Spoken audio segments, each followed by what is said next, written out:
So what is going on, guys? It is Evil here. Going to be bringing you a little bit of gameplay today. We're going to be playing around, messing with some kids, you know, just having some fun here. This isn't really the greatest gameplay in the world, guys, but it's just something just to kind of show you, you know, the different patterns and stuff that you can use to actually play through the different maps here. On this map alone, guys, when you guys are actually rushing this map, if you actually do pay attention, there's a couple main points where you really need to pay attention to, okay? The spawn points in this game on this map are actually really sporadic, so there's really not a way to predict where the enemy team's going to spawn at. It's all mainly to your team's position as to where the enemy team's going to be located. You have both outside corners of the map, both inside corners of the map, and then sometimes you actually spawn off in different little minor locations depending on locations of the enemies and things like that. So you just really need to be, on this map you need to stay on your toes, okay? And what you'll notice a lot here is that I stay more into these walkways right here, just because as I started to notice with this enemy team, looking at the radar and things like that, I can actually start to notice that the team likes to push these areas. So what do? I go ahead and I counter flank them and I go directly to those areas and go ahead and pull them out of this location. And that is a lot of what you'll see. And then this building right here ahead of me is a major camp location. So as you see, I'll pretty much pick a guy off from here pretty much anytime I go in here. So, you know, that's another really good key location. That in the apartment right there is another really good key location to make sure that you keep those areas on control as well. This is one of those maps for me that I tend to overly rush. And, you know, I know that I do overly rush it, so whatever. This guy actually has a really good hiding spot there. I gotta give him credit, but it only works once on me, guys. But basically, guys, the commentary, what I want to talk about in this commentary was actually the fact of, you know, I kind of wanted to touch more specifically on the difference in between the PlayStation and Call of Duty players, because this map is pretty much self-explanatory. You'll see many different rushing patterns that I choose here to actually get through it. So for this gameplay, watching it is more beneficial than me actually explaining it to you. But I want to talk about the difference in between the PlayStation players and the Xbox players. Pretty much the way that they play is immediately the same, okay? You know, they all pretty much rush around and try to use every OP weapon in the game. So, you know that you have to counteract it. Like, granted, in this game I'm using the MSMC, and I do have, I want to say, laser. I think I just have a laser on it right now. Yeah, I just have a laser on this one. But, you know, so I'm using an overpowered weapon here myself.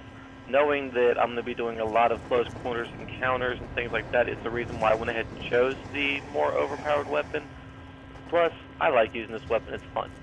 But, you know, that's what you catch a lot of in PlayStation. In Xbox, you'll see a lot more weapon versatility, where people are actually attempting to use something that is not as powerful, but make it as powerful as, let's say, you know, the next individual, or like the MSMC, FAMAS, on Black Ops, you know, weapons along those lines, where you'll catch them a lot, like in league play and professional gameplays and things like that, but you won't really catch them a lot when you actually see people out there in the lobbies.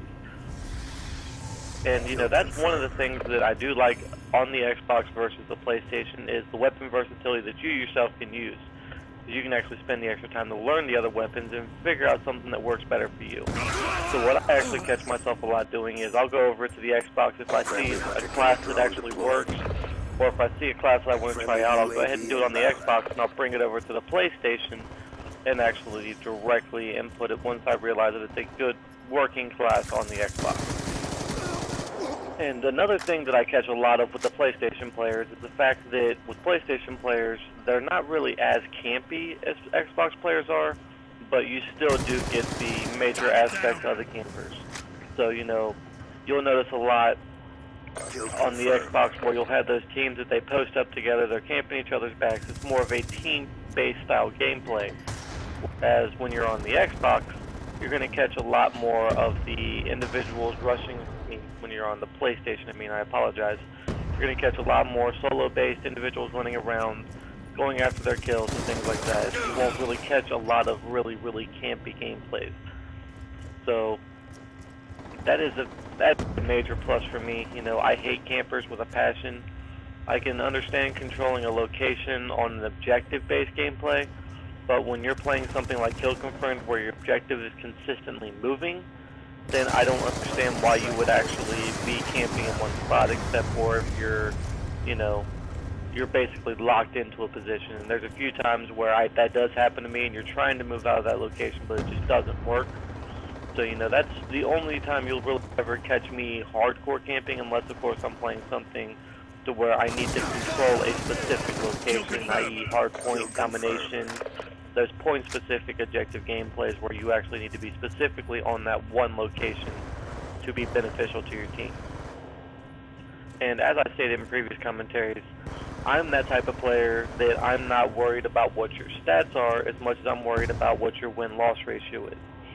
Because there's plenty of, you know, 0.5, 0.6 KD players out there that have tremendous gun skill, but they're more worried about playing the objectives than they are playing for KD, so they let their KDs lack, and then, you know, all of a sudden you come up in a one-on-one battle against them, and guess what? You're actually getting your ass handed to you in the process.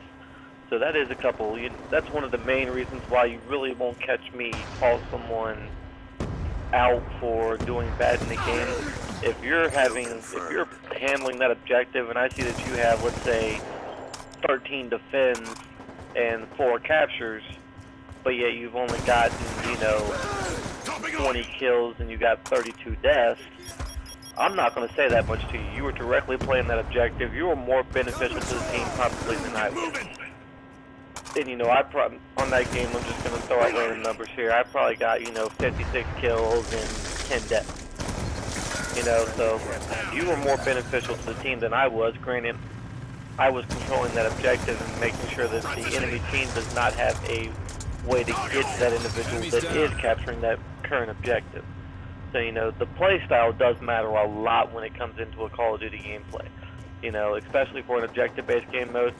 Granted, a lot of people go into objectives to build up their KDs because you have a lot of objective-based players playing objective-based games. Makes absolutely perfect sense why that would be, but you have some individuals that want to abuse the game types to better themselves, and I don't agree with that. I see a lot of the higher grade commentators doing things like that, and it does get on my nerves, and I will quit watching their videos, to be honest. If I see you're by that objective, your team needs to cap it for the win, and you're not doing anything to be of any assistance to your team, then I'm not going to watch your videos because I'm not going to learn anything for my gameplay style. Now, granted, I play a lot of kill confirmed, but I do jump into domination and things like that, and you will be seeing gameplays of that sort coming to me because, as I told you guys before, I do play a lot of League play on Xbox, specifically because the League play on Xbox to me seems like the most fair to both teams, I guess would be the best way to word it. But, you know, the difference between the two systems, getting back into the original commentary here before I got on my little tangent there, the major difference between the two is connectivity. Like, I notice a lot on Xbox where my bullets register a lot better, but also, I mean on PlayStation, I mean the bullets register a lot better. But also on Xbox, I notice where I don't catch as many players jumping across my screen, so I'm not able to get good hit detection on the player themselves. So, you know, there is a couple differences there. As I said before, you don't catch a lot of people abusing the systems on PlayStation as you do catching them do that on Xbox itself. Excuse me there. So, you know, just the generality of the gameplay itself, they play exactly the same. You can go to the same locations and get the same amount of kills no matter what system you're on. The difference is the abilities and the ways that you actually get to those current locations is different between the two systems. Specifically, the reason why I state that is because you'll have PlayStation players that tend to rush a little bit farther out of their way to get to where they're going to, so you actually have to take the shorter route to get to where you want to be at to be able to cut them off in the process. And that is the main difference that I do notice is PlayStation players do think about what they're doing a lot more, I guess would be the easiest way for me to state that. But, you know, that's pretty much the difference that I notice between the two systems. And, you know, granted, that's a lot of my opinion. I don't really want to start a console war, but just to let you know, in my personal opinion, I have more fun playing on PlayStation than I do playing on Xbox. And that doesn't say anything that there are people out there that have more fun playing on Xbox than they do on PlayStation. I just feel that when I'm actually playing, the abilities and the skill sets and the way that I actually play the game are more geared towards a PlayStation gameplay style than towards an Xbox gameplay style. So that's the reason why I state that exact comment here. But as you guys can see here, this gameplay is pretty much wrapping up. I just want to go ahead and let you guys know that I do appreciate any type of comments, subscribers, anything like that. So please feel free to rate, comment, subscribe. And thank you for watching. You guys have a wonderful day.